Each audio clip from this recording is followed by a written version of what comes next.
ఆర్థిక రేఖకు అడుగునున్న ఒక మహిళ అడుగడుగునా పట్టుదలతో శ్రీమంతులకు సైతం సాధ్యం కాని ఒక సర్పంచ్గా గెలిచింది. పంచాయతీకి ప్రథమ మహిళగా నిలిచింది. నా పేరు కట్టా పద్మావతి. నేను చల్లపల్లి గ్రామ పంచాయతీకి సర్పంచ్గా ఎన్నికయ్యాను. అంతకుముందు సాధారణమైన మహిళను ఒక రెస్టారెంట్లో కూరగాయలు కటింగ్ చేసేదాన్ని. ఖాళీ టైంలో మిషన్ కుట్టుకుంటూ ఉండి నా జీవితాన్ని కొనసాగిస్తూ ఉండేదాన్ని. నాకు చల్లపల్లి గ్రామంలో రిజర్వేషన్ మీద సర్పంచ్గా పోటీ చేయడానికి అవకాశం వచ్చింది. అందుకు నేను పోటీ చేశాను. చల్లపల్లి గ్రామస్తుల సపోర్టుతో నేను సర్పంచ్గా ఎన్నికవడం జరిగింది.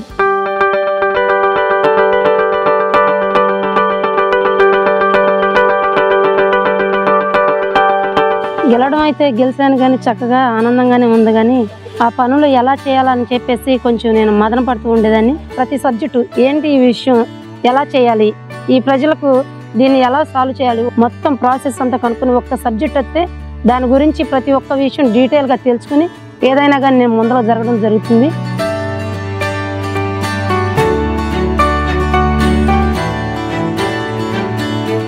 వార్డుల్లో ఏ సమస్యలు ఉన్నా సరే ఎవరో ఒకరి తరపు నుంచి నాకు ఇంటిమేషన్ అనేది త్వరగా వచ్చేసింది. తర్వాత అది కానీ ప్రాబ్లం సాల్వ్ అయ్యేది కాకపోతే ఇక్కడ ఏంటి వాళ్ళకి వచ్చిన ఇబ్బంది ఏంటిదని చెప్పేసి నేను దగ్గరుండి చూసుకుంటాను.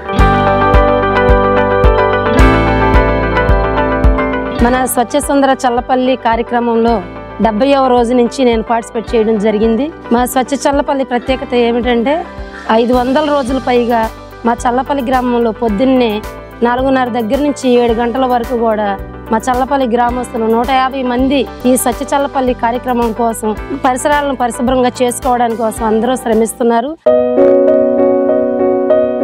కొన్ని వేల మైళ్ళ దూరం కూడా ఒక్కడుగుతోనే మొదలవుతుంది. ఇప్పుడు మీరు చూస్తున్న ఈ అందమైన ప్రదేశాలు ఎక్కడో గుర్తు తెలియని ప్రాంతం నుంచి తెచ్చినవి కావు. మన ఊరిలో మన కోసం మనం మార్చుకున్నవే. ఇంత అందమైన ప్రకృతి వికృతి రూపం దాల్చడానికి ఏ సునామీయో రావాల్సిన అవసరం లేదు. ప్రకృతి పట్ల మన నిర్లక్ష్యమే నీడలా వెంటాడి మన పతనానికి దారితీస్తుంది. కానీ అసాధ్యాన్ని సుసాధ్యం చేసే మా చల్లపల్లికి మాత్రం ఆ భయం ఇక లేదు, ఎప్పటికీ రాదు. ఎందుకంటే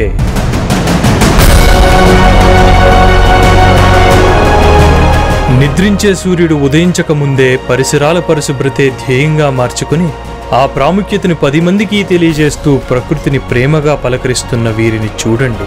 పసిపాప నుండి పండు ముసలివాళ్ల వరకు ప్రతి ఒక్కరూ తమ ఊరిని బాగు చేసుకునే క్రమంలో ఓ అందమైన ప్రపంచానికి బాటలు వేస్తూ భావితరాలకు ఆదర్శంగా నిలుస్తున్నారు. ప్రయాణానికి 10 మంది సిద్ధమయ్యే చోటు, మన అక్క చెల్లెళ్ళు చదువు కోసం వేరే ప్రాంతానికి వెళ్లే చోటు, ఒక మనిషి గమ్యస్థానాన్ని నిర్దేశించే చోటు, పరిశుభ్రంగా ఉండి పరిసరాలను రక్షించాలని ఎవరో గుర్తు చేయనక్కర్లేదు. మన సంకల్పమే దానికి దారి చూపిస్తుంది. పాయికానా ప్రదేశంలా ఉన్న దానిని పరిమళించే పూలతో అలంకరించుకున్నాం, ఆహ్లాదకరంగా మార్చుకున్నాం. సగటు మనిషి తన జీవితం నుంచి కొన్ని క్షణాలు ధారబోసి ఒక పారిశుద్ధ్య కార్మికుడుగా మారి స్త్రీ పురుష భేదాలు లేకుండా అనుక్షణం కష్టించిన ఎందరో కృషికి సాక్ష్యం ఈ దృశ్యం. చెత్త చేరే చదరపు అడుగుల స్థలం కూడా చందనవనంలా మారితే చలువురాతి మేడలు ఎలా ఉండాలో ఒక్కసారి ఆలోచించండి. నిర్లక్ష్యపు అంధత్వాన్ని దూరం చేయండి. నిజమైన సంకల్పానికి ఏది ఆటంకం కాదు అనడానికి ఇదే నిదర్శనం. కేవలం వసంతంలోనే చెట్లు చిగురుస్తాయి అంటారు, కానీ ఇలాంటి ఉన్నతమైన ఆలోచనలున్న చోట ప్రతిరోజు వసంతమేనని ఈ చెట్లు చెప్పకనే చెబుతున్నాయి.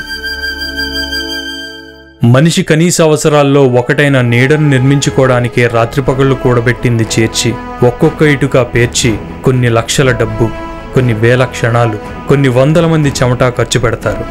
ఒక ఇంటి నిర్మాణానికి ఇంత కష్టపడితే సమాజం అనే ఇంటి నిర్మాణానికి ఎంత కష్టపడాలో ఆలోచించండి.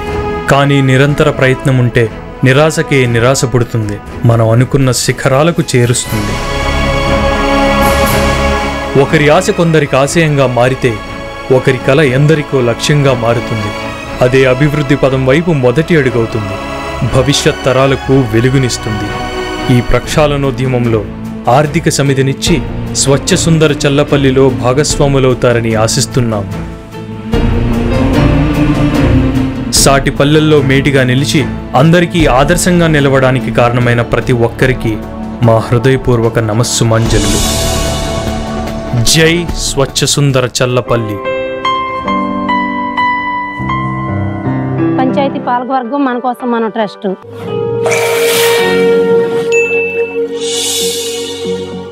కలిసి ఇంతవరకు అభివృద్ధి కార్యక్రమాలని ముందుకు నడిపిస్తూ అభివృద్ధిని సాధించాము. నాకు స్ఫూర్తి పద్మావతి గారు, డాక్టర్ డిఆర్కే ప్రసాద్ గారు. గవర్నమెంట్ ఆల్రెడీ 15,000 రూపాయలు ఇస్తుంది. అది చాలక ఉన్న ఇటు స్లమ్ ఏరియా కాబట్టి, లూజ్ సాయిల్ కాబట్టి ఆ అమౌంట్ సరిపోతలేదు. ప్రజలు చాలా ఇబ్బంది పడుతున్నారు. మరుగుదొడ్లు కూడా కట్టుకోలేకపోతున్నారు. కాబట్టి డిఆర్కే ప్రసాద్ గారు, మేడం గారు కూడా ఎంతో కొంత వారికి ఆర్థిక సహాయం చేయడం కూడా జరిగింది. అలాగే పెద్దలు డిప్యూటీ స్పీకర్ మండాలి బుద్ధప్రసాద్ గారి యొక్క సలహాలు సూచనలతో నేను ముందుకు సాగుతున్నాను. మన చల్లపల్లి గ్రామంలో 19 సీసీ రోడ్లను వేయడం జరిగింది. ఆ రోడ్లు కూడా 75% మేము పూర్తి చేసాము. ఇంకా చేయాల్సింది 25% మిగిలింది. ఇక గ్రామంలో కూడా వాటర్ సదుపాయం కూడా చాలా చక్కగా జరుగుతుంది. నా పేరు ముమ్మనే రాజ్ కుమార్. నేను ఈ గ్రామ పంచాయతీకి వైస్ ప్రెసిడెంట్. జిల్లాలోనే ఎక్కడ లేని విధంగా సుందరీకరణ పనులు అంటే పేపర్ టైల్స్ వేయటం, మొక్కలు పెట్టడం. ఈ మధ్యకాలంలో టీఆర్ పార్క్ ఒకటి, డంపింగ్ యార్డ్ ఒకటి, బస్ స్టాండ్ ఒకటి మన కోసం మన ట్రస్ట్ మేము కలిసి దాన్ని డెవలప్ చేసి రూపురేఖలు తీసుకురావడానికి ప్రయత్నం చేసాం. డ్రైనేజీ వ్యవస్థ, మౌలిక సదుపాయాలు, అదే కాకుండా విద్యుత్ సౌకర్యం, మంచినీటి సౌకర్యం కూడా ప్రజలకు ఎటువంటి ఇబ్బంది లేకుండా కూడా నేను పంచాయతీ నుంచి కల్పిస్తున్నాను. ఇంతవరకు చేసిందే కాదు, ఇంకా చేయాల్సింది చాలా ఉంది. అది కూడా మేము ఖచ్చితంగా సాధిస్తాం. ఆంధ్రప్రదేశ్లో మన స్వచ్ఛ సుందర చల్లపల్లి అందరికీ ఆదర్శంగా ఉండాలన్నదే మా ఆకాంక్ష. ఒక తల్లిగా, ఒక గురువుగా, ఒక కార్మికురాలిగా, ఒక ఇల్లాలిగా, ఒక మార్గదర్శిగా ఇలా ఎన్నో బాధ్యతలు నిర్వర్తిస్తూ 500 రోజులకు పైగా నిర్విరామంగా సాగుతున్న స్వచ్ఛ సుందర చల్లపల్లి ఉద్యమంలో తన సేవలందిస్తుంది. ఆమె సేవలు అలాగే నిర్విరామంగా సాగాలని, సాగుతాయని ఆశిస్తున్నాం.